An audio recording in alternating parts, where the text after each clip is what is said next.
Hi, my name is Ayub Robert Odhiambo, a social justice entrepreneur, a data scientist, and a law student to one of the universities here in Nairobi. I have worked on technology for quite some time. I have done startups, and today I want to talk to you about one that is passionate and close to my heart. And coincidentally, I have done it for quite some time without knowing that eventually it would come to this. But that is a video and a talk for another day. Today, it's exclusively what we've come about so far that I'm really, really excited to share. Amicus and Amicus Gyna to be specific. So the reason why I'm excited to share about this is because this has great impact not only to Kenyans expectant mothers, but Kenyans as a whole. It is very sad, very, very sad for a mother to persevere 9 good months only to pass on or even to lose a child when time has come. That is a problem we're solving. A team of 7 of us, we come together, myself as a team lead, and a couple of law students, the head of an NGO, and a medical student, and being guided and mentored by one of the gynecologists and the former president of Kenya Medical Association. We have decided to use a different way to solve this problem. And the problem being, maternal mortality in Kenya is crazy and it's going up.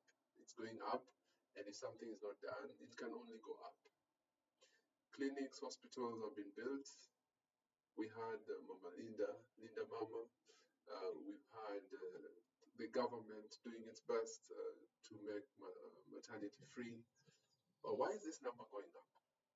Our theory of change is the relationship between expectant mothers, the obstetrician, and the people they talk to needs to be emphasized. It needs to be encouraged. The women need to know they can trust. The women need to know uh, they are being listened to. There is someone who genuinely wants to support them. They can trust to talk about what they're going through. And there are a couple of barriers, as I will explain later. There are a couple of barriers to this. One is the cost, of course, and the basic of information, you have to visit a gyna to get that information. So clinicals. The rest of the time, you prefer asking either your neighbor, your other mothers, knowing very well that every pregnancy is very unique and special. The next one is infrastructure, in terms of the distance they are in from the health facilities. So that is another problem. And then the last one is when they're at those institutions, what kind of quality care are they being given? So what I've just described is three delays that revolve around maternal care and contribute significantly to maternal mortality.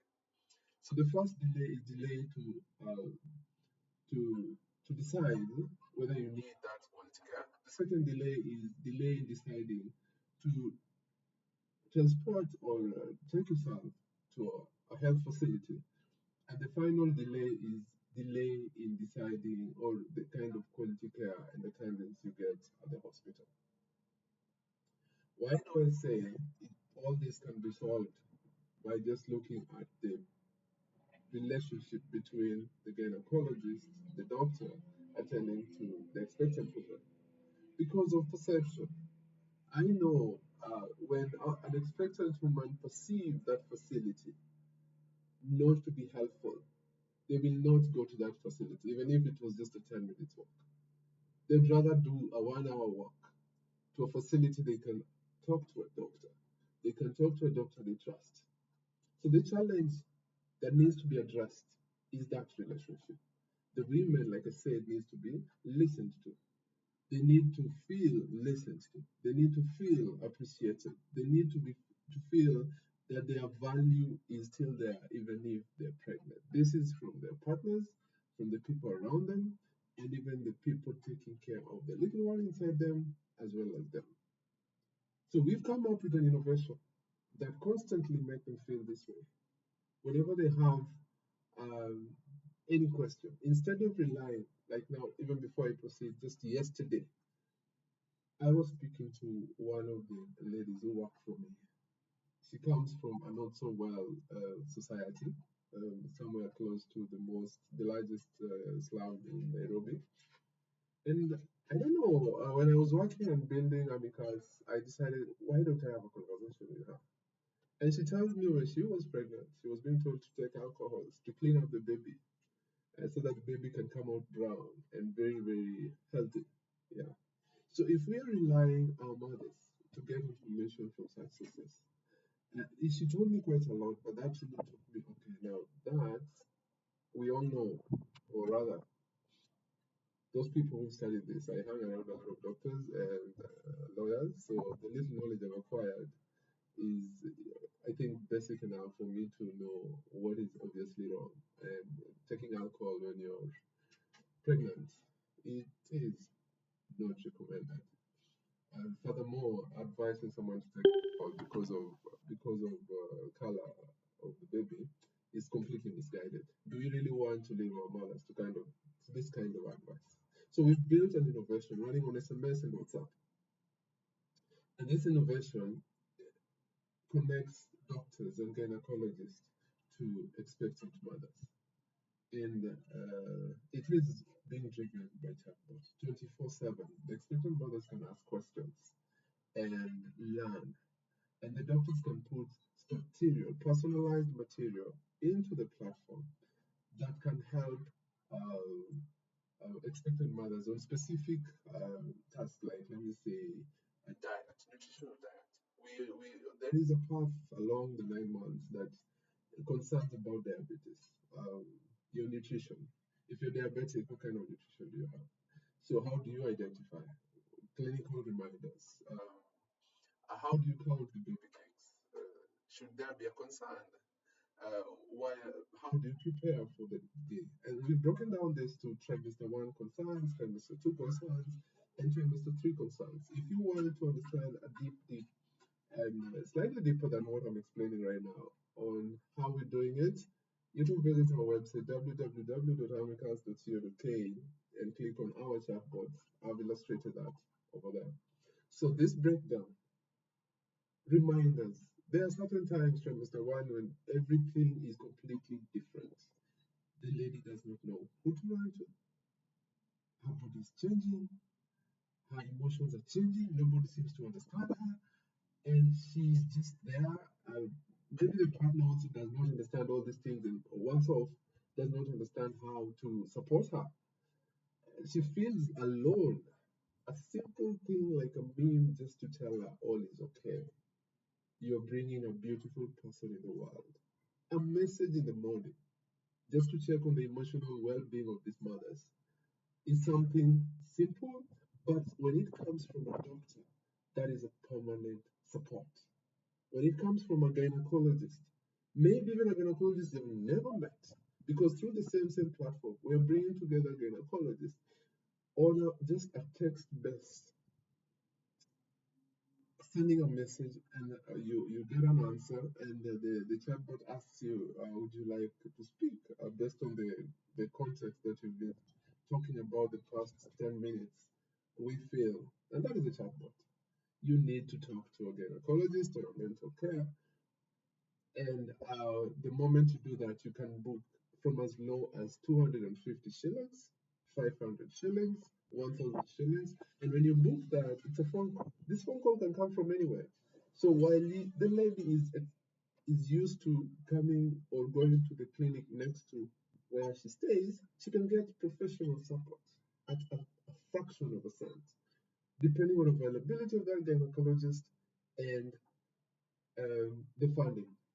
So in Kenya, the gynecologists in Nairobi are slightly expensive, but it does not mean the gynecologist in Kisumu or Kakamega, for instance, or Mombasa, while they are offering appointments at 1,000 shillings, physical appointments, a phone call of a good gynecologist from Kisumu can make the life of an expectant mother in Nairobi hopeful.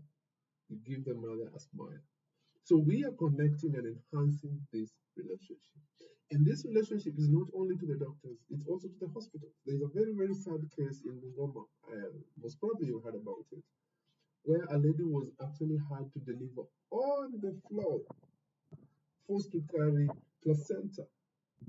by herself to the delivery room. And while she's doing that, she's being insulted. That is what our women are going through. So, how and when do they report? We are giving them that platform. We've partnered with NGOs and CBOs who can receive these complaints and do actually something substantial to find out why some of these rights are being violated. Why take our own women through such inhumane treatment when all they need is love and care? We are also supporting the hospitals and clinics through this platform because in that very same case, it was determined and it was ruled in favor of that lady, Majani. It was determined that the lack of a reporting mechanism is no defense and should never be a defense.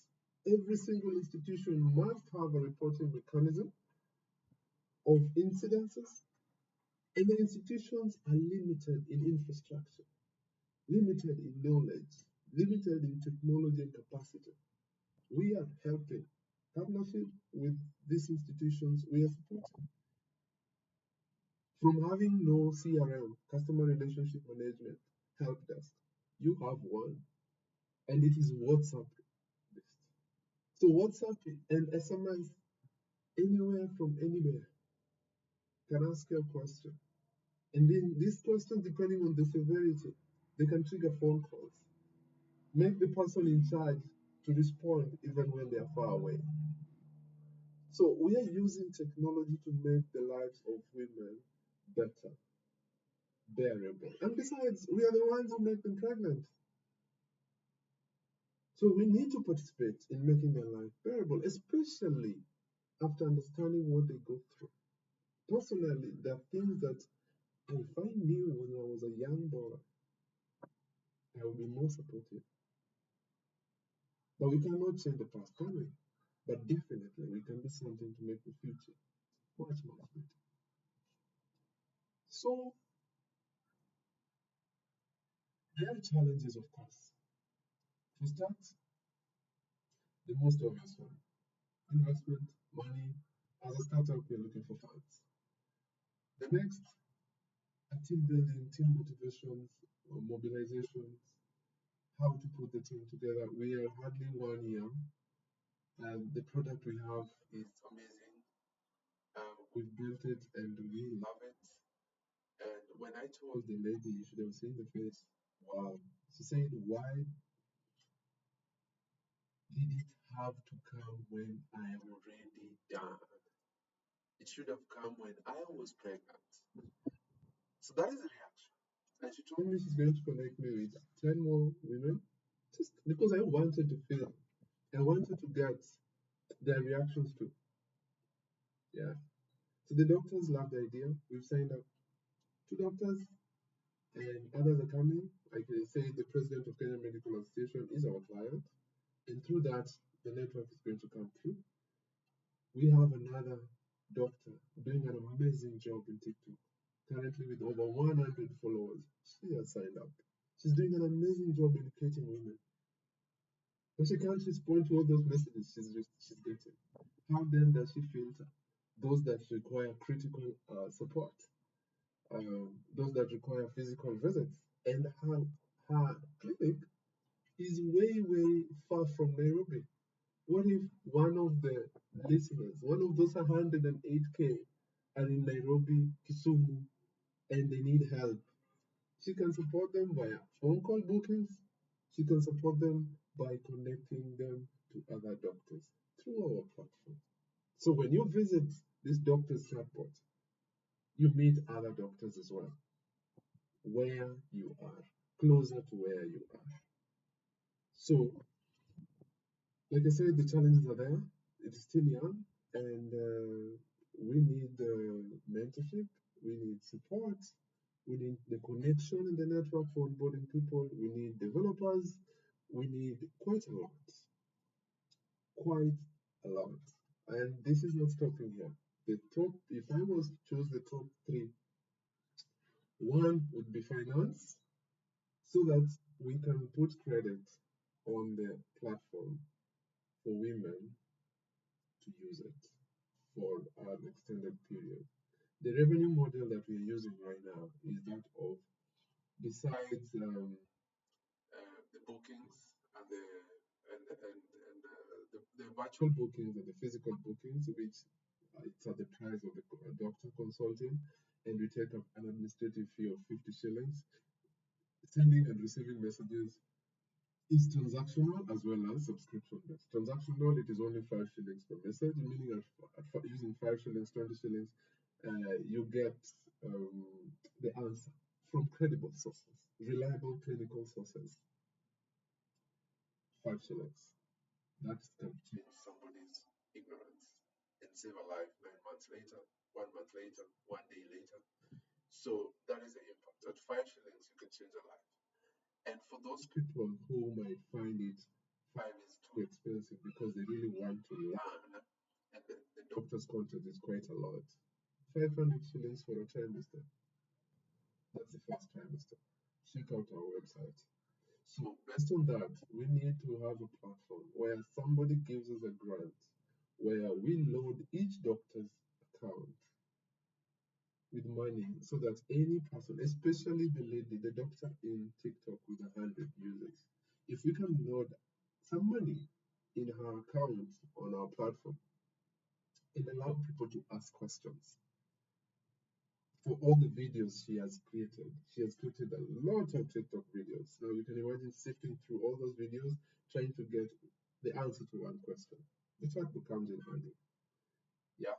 So ask a question via SMS, ask a question via WhatsApp, you get an answer of what she's spoken to previously. And now if you want a conversation on learning, you will get a learning material, you have that conversation. So the money that we need is for that. We've still not started making any money, but we need money to push this out. Number two, mentorship on how to stabilize. There are certain things I've never done this before. I can say I'm an averagely good team leader, but my team would one day confess to that or say that I'm nothing, I'm far from that. So one day I really cannot praise myself because I cannot judge myself, but I feel like coming this far, it wouldn't have been possible with a team, the existence of a team. It wouldn't have been possible if there was no team. So we need mentorship. I need mentorship on how to put this team together, how to continue pumping the vision into them, and how to take stock of what we produce because we need to drive results. And the third thing, which is also very, very important, I say top three, is the networking, connection, sales, and marketing. How do we take this out there? How do we iterate? How do we incorporate this feedback that we have? Real feedback. So those are the top three issues that we would need support. And we are calling upon any person to come and support us. If you truly believe that it is wrong, especially if it is avoidable, because based on our research, 92.4% of maternal mortality is as a result of quality care, and 88.1% of those are actually avoidable. These are statistics that come from Kenyan hospitals, and I got it from that case law where confidential information was actually had to be retrieved. So the situation is sad. When you look at quality care, it does not start and stop at the health facility. Quality care starts and stops at conception. Who are the people around the expectant women? What is happening to this woman? Does she know what's happening to her? How can she take care of herself? Strange things are happening to her body. What is she supposed to do? There is this one drink alcohol, there's this one do this, there's this one do this. She's not a doctor. Going to a doctor is 2,500 shillings the very least. Connect her to a doctor and let doctor advise her. That is what we're giving. So if you believe in what we're doing, support us. support us. Make that call, send that email, reach out to me. Let's talk. Let's reduce maternal mortality from 500 over 500 7 times. The recommended SDG maternal mortality rate target 2030 7 times. The recommended is 70 for every 100,000 lives, like births. We are at over 500. We have 5 years. If we don't use technology and support, we won't hack it. So please join the family, join Amicus. Thank you very much.